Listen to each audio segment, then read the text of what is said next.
Hello and welcome back to my channel. Happy New Year! I love this time of year. I love this time of year for a variety of reasons. One is like I love winter. I love winter. I think because I live in an area that is generally excruciatingly hot during the warmer months of the year. I love winter and it's so green and damp and beautiful here. I love it. It's also a season of slowing down. I've talked about my wintering practice a couple of times on this channel. I'll link below, but I love slowing down and just taking inventory of everything that I have and where I want to go. So for me, the last 10 days of the year, I usually spend thinking about where I want to move into, like what I want to do. Now, I will say I am not a resolutions I woke up the cat. I'm not a resolutions girly. I don't really believe in setting resolutions. I like setting goals and I like dreaming and setting intentions and feelings for the new year. But resolutions, just there's something yucky about that word. There's a lot of diet culture for me, a lot of like negative attributions with resolutions, a lot of shames, a lot of shoulds. So not I'm not much into resolutions, but I do like to kind of have a roadmap for where I want to go and what I want to do. So the last 10 days of the year, I like to spend those deep and quiet. I don't like to really visit with people if I can help it. I have some family obligations because Christmas and Yuletide is in there. But mostly, I try to keep my social obligations to a minimum. I try to plan at least a day, two if I can, out in the wilderness by myself, if that's safe to do so, and just dream and meditate on what I want to go. What do I want more of in my life? What are the things that I want to accomplish? So I thought I would share my 2025 goals with you today. So I will say, let me bring up my notes. First, I always start with how do I want to feel? And I let that be my roadmap. Oh, my app isn't going to come up now. Okay, I'm using an old phone. It is what it is. It's frustrating. So I always start with how do I want to feel in the new year? And what came forward for me time and time again as I was thinking of this was I want to feel magical. I want to feel magic. I feel like it, particularly the last 6 months of the last year, I got stuck in grind and survival and just trying to do things one thing at a time and not prioritizing my joy, not prioritizing curiosity, not prioritizing things that make me feel amazing and in awe of the whimsy that this and wonder that the world has to offer. So I really want to put a focus on feeling magical, like whatever that means in the moment. If that's playing in with my food or finding like, oh my gosh, one of the things my best friend will laugh is I love to touch plants as I pass them. I just love to like greet them with a gentle sort of just what do your leaves feel like? What does your bark feel like? I like to touch things. I like to hear how they sound between my fingertips. I like to smell things.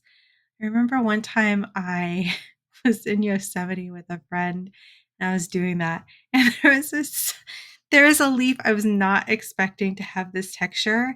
And my hand went to touch it and it's fuzzy. I love fuzzy plants. I don't know why. Love fuzzy plants. It's like petting a sheep in the wild. And I just squealed with delight unabashedly without any remorse or fear of judgment. My friend was just laughing at me, but it was so delightful. It was so magical to have this surprise interaction with a plant that I was just sort of like reaching out and greeting. So yeah, that's what I want to feel. And I thought What are some things that would help me to feel more magical? So, number one, this is my big one. This is my big push for 2025 is to finish the book that I started writing in 2024. Sometimes it's slow for me to get moving on things, and I lost my momentum at the end of summer working on my book. I sort of just dropped it and forgot about it altogether. That's okay. I'm picking it back up now. So in 2025, I want to finish writing my book. What does finish writing my book mean? Just a rough draft. I'm not worried about having it to the editor and, like all of that will come. I have friends that have offered help. I have connections in various industries. So I have people like I can contact and work with once I'm ready to take the next step. For right now, with my schedule, being able to finish a 75,000 word book by middle of the year feels really doable. This is the only goal that I've really well, it's not the only goal, but it's the primary goal that I've assigned tasks to. In order to accomplish this goal, I decided that I would spend 20 minutes every single day writing. It's just, as a writer, it's a good habit to be in. You're practicing every day. It doesn't matter what I'm writing about, it doesn't matter if it lines up with the thing I wrote up. I'm just trying to capture and practice the art of writing, and it'll all make sense in the end. I have tons of stories that I want to tell that I think are going to be pertinent to you. And I'm really excited for you to be on this journey with me. So, 20 minutes a day, every single day, doesn't matter what's going on unless there's an emergency, right? Like, if I have a cold, I can still write. If there was the other day, I was too cold to sit at my desk. So I went and took a bath. In the hot bath, I just spoke into my phone and let it write for me. I need to be creative to keep up the habit and sometimes just and to keep it novel.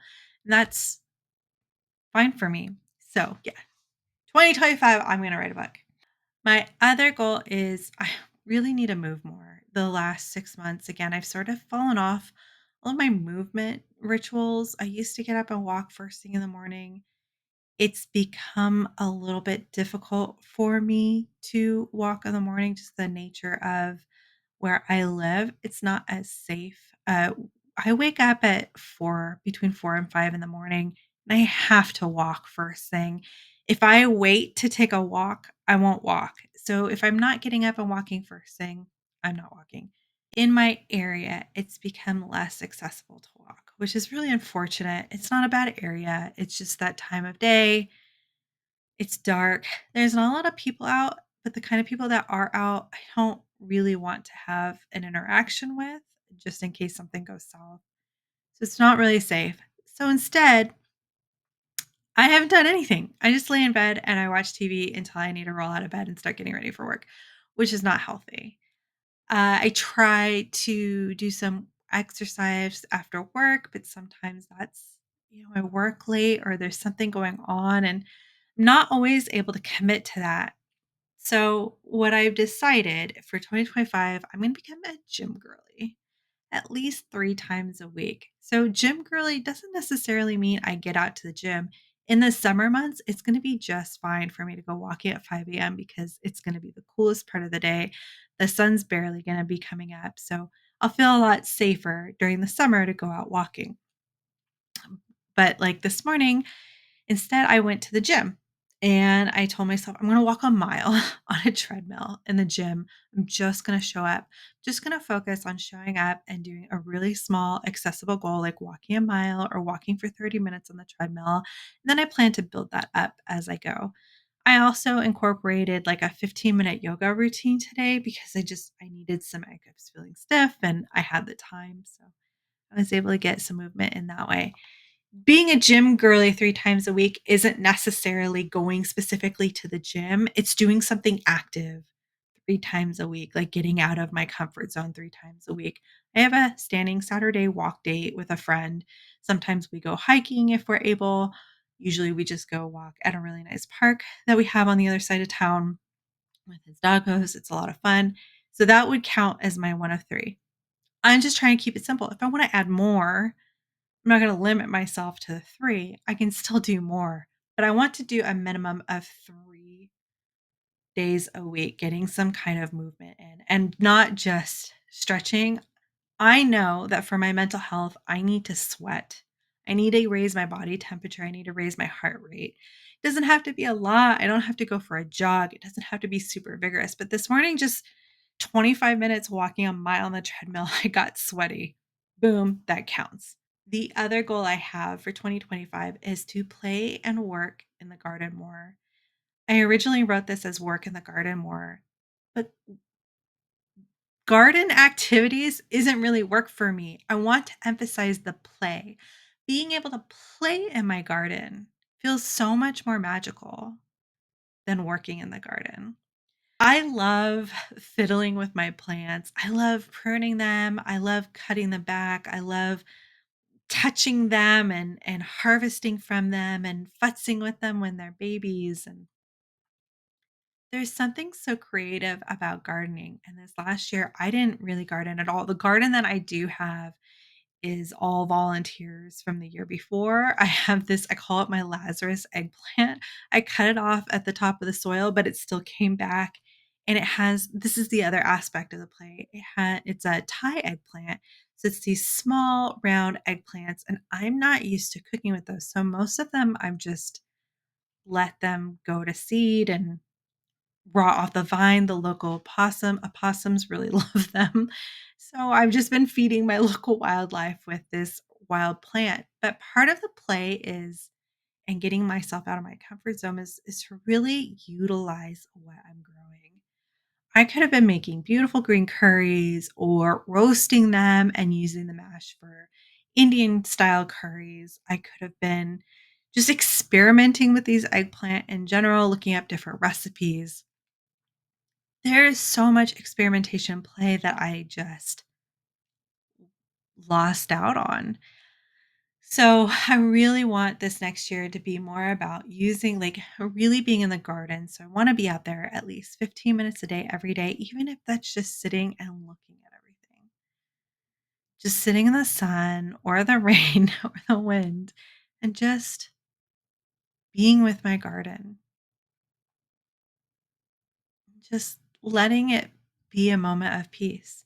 And sometimes maybe I'll prune things or deal with pests and harvest and plan and move things around. There's a lot of work I need to do to move some of the structures in my yard around, but I really miss being in my garden. I really miss being the medicine for my garden and my garden being my own medicine too. One of my life goals is I'd love to homestead, at least on a small scale. I would love to mostly eat seasonally out of what I grow rather than being dependent on industrial food systems that we have here. But having that as a supplement is great, not knocking modern grocery stores, but I love to just be able to enjoy what I grow more and being able to feed my family and friends more out of what I produce. There's something so beautiful and enchanting and magical about that. So, definitely garden is super high on the list. My other goal is to be more self-sufficient, repairing, maintaining, and learning all the things. All the things. I have gotten really lazy about I used to be a really good do-it-yourselfer. And something about time going by and having really demanding careers, I have outsourced a lot of that to handymen, to plumbers, electricians. Uh, I probably won't do a lot of DIY electrical stuff or some plumbing stuff. I want to keep that really limited.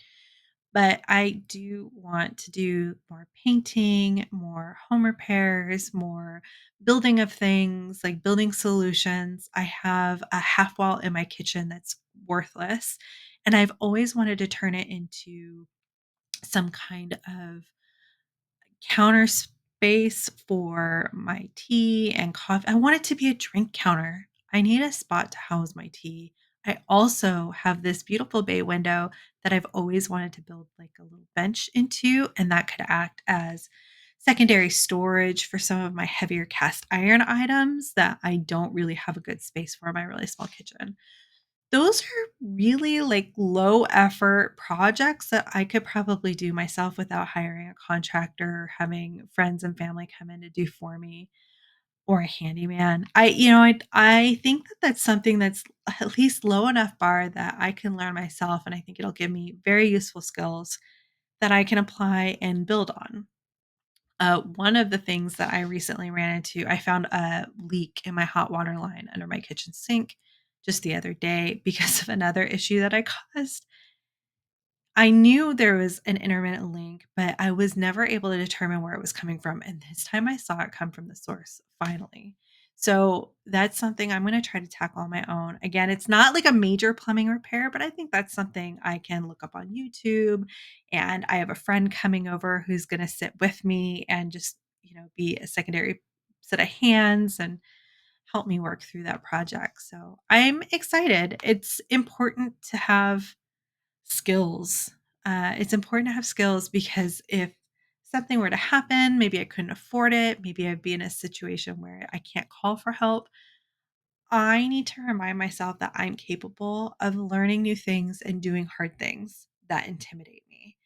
And a friend said, I was telling a friend about it. He was like, "Can I help?" It was like, if you could just sit with me, that would be amazing. Having that company, I think, will help me feel more confident and it'll keep me focused on the task at hand because I can get really squirrely or I can talk myself out of things. So I already have a support system for like one project, and I'm really excited to prove to myself I can do hard things again. Oh, here's another one that sort of builds off of my gardening is I want to try one new recipe a month. And I know that sounds like a really low bar, especially if you're really excited about kitchen stuff. I'm not. I love trying new recipes, but when I have a new recipe, it sometimes takes a lot of effort and concentration to build myself up to get to the point to try the new recipe. If you're not neurodivergent, you probably have no idea what I'm talking about, but I can be excited about something and still be scared and still avoid doing the actual thing. And when I learn a new recipe and I like it, I want to repeat it over and over and over again.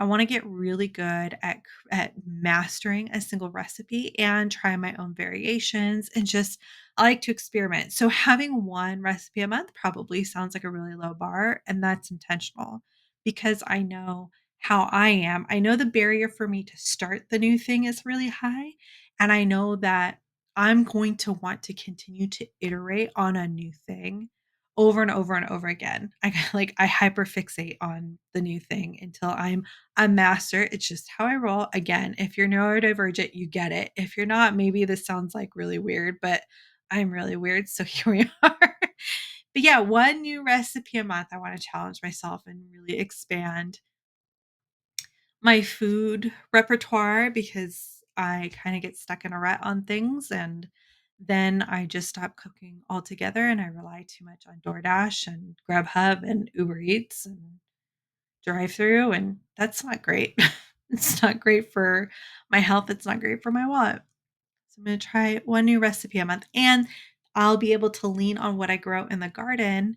And that recipe could be I have a lot of geranium growing. And I want to learn how I can process that geranium to use in lotions that I make. Can I extract some scent from it? I've heard some varying stories on whether or not it's edible. So I want to try to use the things that I grow in my garden in these recipes. So everything, all of my goals are kind of related to each other. Everything ties in, like the being a gym girly, like working in the garden is a lot of work sometimes. You're lifting heavy things, you're moving heavy things. There's a lot of bending and standing and lunging and squatting. That could be my gym. So all you'll notice like all of my goals are sort of interconnected. They're all moving towards this uh, they're all related. I want to get back into hosting seasonal parties. a few times a year, I would have like this huge, I would cook a feast. And again, this was my trying a new, I would have a new recipe and I would want to make it for other people because sometimes it's hard for me to get through a whole recipe, like eat it on my own. So I'd host these seasonal parties and cook a bunch of different things and celebrate with my friends and talk about intentions and set goals and just sort of be with each other. I haven't been as social as I was before the pandemic, and I noticed that that's having a real impact on my mental health. So I want more social occasions in my life. And so I do best when I just make those opportunities available. So yeah, I'm looking forward to getting back into hosting. I miss that. I think I'm a pretty good host. Most people have enjoyed the parties that I've thrown, so excited to get back into that. Do one hard or new thing per month. In 2024, looking back on the replay that I built, I did a new hard thing every single month and I didn't plan that. And I would like to go into each year with the intention of doing something big and new and novel at least once a month. And I haven't fleshed this one out as much as the other ones, but again, doing novel and big experiences is part of what is going to fuel my feeling magical in 2025. So I'm starting to compile a list of things. One of the things that I want to do is go to the local roller rink by myself for an adult night. I don't know why that feels like a high bar and a hard threshold for me, but I want to make new friends and I love roller skating. I haven't done it in years, but I have a great pair of skates and all of the protective gear. And I prefer indoor roller skating to outdoor roller skating personally. So I'm looking forward to getting started with that. So that's going to be my January goal. I haven't fleshed out any. I'm not going to have like, okay, in February, I'm going to do this. In March, I'm going to do this. I'm going to make a list of things that I want to do and then try to plan them throughout the year. I want to have tons of options and then I'll be able to carry some of those options into the following year. If I continue, I know I'm going to want to continue with that concept of doing a one hard thing a month uh, from year to year. I think that's just good for our brains, good for our bodies, good for our confidence. So, yeah, if you have any ideas of what I should try, like drop them down below. I'm excited to hear the things that you come up with. The last goal I have is to play with my cats every single day. I'm not a good playtime mom, cat mom. I never have been. I'm a lab cat mom. I want a lab cat. Unfortunately, my two cats are not lab cats. They like to snuggle, they like to be near me, but they're not really lab oriented cats. They are very playful, they're very active. Even Artemis at 7 or 8 years old, I stole her from a neighbor, so we won't talk about that. That was years ago. Anyway, moving on. She is, even at her age, she's super active, very playful, gets the zoomies at 2 o'clock in the morning, like any good cat should. And I'm just not good at keeping them active and being just an active play partner. Artemis and I used to play hide and go seek until Balder came into our lives, and now she's not as confident doing that. So she's still, she isn't a huge fan. He loves her, but he loves her so much he bites her. So I need to start creating some space, safe space for her that I can chase her around the house like I used to, playing tag and hide and go seek, and then give him some space. Today we played with a laser pointer for about 10 minutes before I wore them out. And yeah, need to start playing with them also before bedtime because Balder tends to sleep all day while I'm working. And then when I'm trying to sleep, has to upend every garbage bin in the house, has to tear down everything that's on a shelf. He's not super destructive. He just likes things to move and he likes to explore the boxes and the plastics that I deposit in and garbage and recycling bins. So he's, like I said, he's not destructive in any way, but he gets impatient. And he's very, very curious and a little too smart for his own good. If I can channel that into some more constructive play and bonding play, I think that'll be really good for our relationships and our household, and maybe create some more peace and safety between my cats that are kind of at each other's at each other's throats sometimes. So, just going back over my list, which I don't know why I closed out. So for 2025, I want to finish writing my book, be a gym girly 3 times a week, play in the garden every single day, be more self sufficient in repairing, maintaining, and learning about my home, try one new cooking or kitchen experiment recipe once a month, host a couple of seasonal parties throughout the year, do one hard new thing per month, and play with my cats every day. And through those goals, I hope to have the most magical 2025. I would love to hear from you what your goals and intentions are for your 2025. If you haven't done them yet and you're watching this at a later point, I'll just remind you, you can set goals and intentions for yourself at any time of the year. It does not have to be around the new year. If you're still marinating, that's great. There's no rush. There's never a wrong time. You're never late. Your timing is perfect wherever you land and whenever you want to do this. I may need to rearrange my goals mid-year. I think doing a mid-year check-in will be fun. I'll add that to my calendar so I remember to record it and just kind of see where I'm at with things. But yeah, I'd love to hear from you. What did you enjoy most about this video? What are you planning for yourself for 2025? Did anything inspire you for your own goals and intentions, or how you want to feel for the new year? Thank you so much for joining me today. I look forward to connecting with you in the next video. Bye for now.